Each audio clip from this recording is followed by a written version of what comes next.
Tonight's big story. Leaders from around the world are figuring out how to respond to a deadly explosion in Poland, which may or may not have been caused by Russia. Right now, investigators are inspecting the damage to determine whether it was, as some claim, a Russian missile, and if it is, whether it ended up there by accident or on purpose. Let's take a closer look at the blast site. It's a rural village right on Poland's border, about 100 kilometres north of Lviv. Crucially, it is on NATO territory. Earlier on Tuesday, Russia launched about 100 missiles at cities across Ukraine. In the past 12 hours, Joe Biden has said the missile may not have been fired from Russia, but authorities in Poland itself are already pointing the finger at Moscow. In a moment, we'll talk to CNN reporter Melissa Bell at NATO Headquarters in Brussels. But first, a look at the day's key developments. In the theatre of war, a missile killing 2 people is tragically mundane. But this missile has the power to change this war and the world. It's the first of this war to hit a NATO country. Przede wszystkim chcę wszystkich zapewnić. Remain calm, the Polish president urged his people. There are no indications there will be a repeat. Russia has denied any involvement in the attack, describing it as a deliberate provocation. The US president reluctant to attribute blame. I don't want to say that till we completely investigate. Russia unleashed a torrent of attacks across Ukraine today. Privedov is less than 10 kilometres from Ukraine, making it possible this was a rogue Russian missile, an accidental hit. It's also feasible it was the work of a Ukrainian air defence system, landing haphazardly after intercepting an incoming rocket. But the cautious words of world leaders spell out the gravity of this moment. We've been crystal clear that we will defend every inch of NATO territory. But first, the alliance must determine if this was a deliberate attack. Let's get to the very latest now and go to CNN reporter Melissa Bell at NATO Headquarters in Brussels.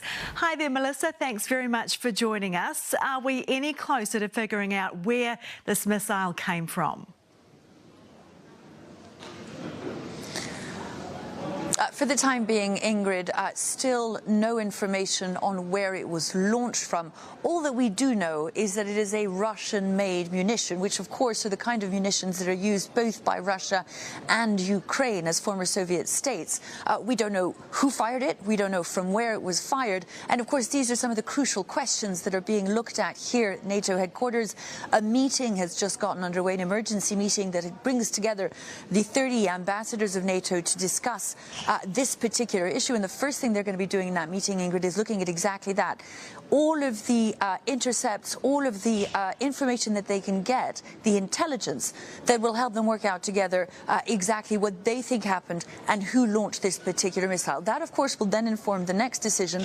All we know for the time being is that Poland has, for now, increased its level of military preparedness and is considering invoking Article 4. Now, what that would mean is that NATO countries would be involved in a consultation process. It wouldn't be the first time that it's been invoked since NATO was created in 1949. In fact, the 7th was already invoked earlier during the Russian invasion by several NATO countries. Poland considering invoking it once again, but the first thing will be to look at all that intelligence to try and figure out exactly where this missile came from. We have heard from a NATO official who confirmed to CNN that a NATO aircraft was flying overhead at the time, managed to track this particular missile. And, of course, that intelligence is going to be crucial in figuring out from where it was launched. OK, we appreciate your time. Thanks very much. CNN reporter Melissa Bell. Let's get some analysis from international relations expert Professor Robert Patman. Kia ora, Robert. Well, a lot has been said about this in the last 12 hours. How important is it for authorities to get this investigation into the missile right? Well, I think it's critical. I mean, it needs to be clearly determined where the missile came from, whether it was inadvertent or deliberate.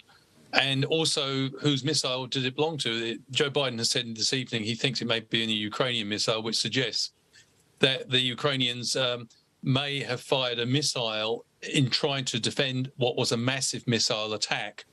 That is an anti-defense missile. So, in short, it could have strayed directly from Russia, or it could have been a missile which landed in Poland from Ukraine as Ukraine attempted to shoot the Russian missiles out of the sky. So it is a very tense time in this conflict and, of course, for NATO countries. Is this going to change the course of the war, do you think? Well, we're about almost 9 months into the war, and I think what it has done is highlighted the danger for the war spilling over. And the Americans have been warning Mr. Putin for some time about the potential for this to happen. So I would think that this incident would mark an increase of Western support for Ukraine.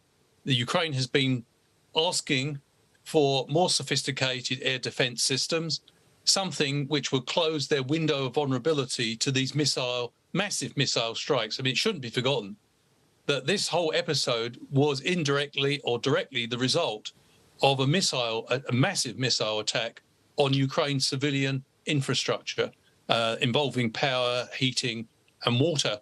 So Russia is trying to target such civilian infrastructure. OK, just quickly, we've had a lot of diplomacy in recent days, COP27 and the G20 meetings. Will those face-to-face meetings just around the periphery here be helpful for easing tensions? Well, the basic problem is that one country is trying to annex territory from another. So Mr. Putin can solve this within 24 hours by withdrawing his troops.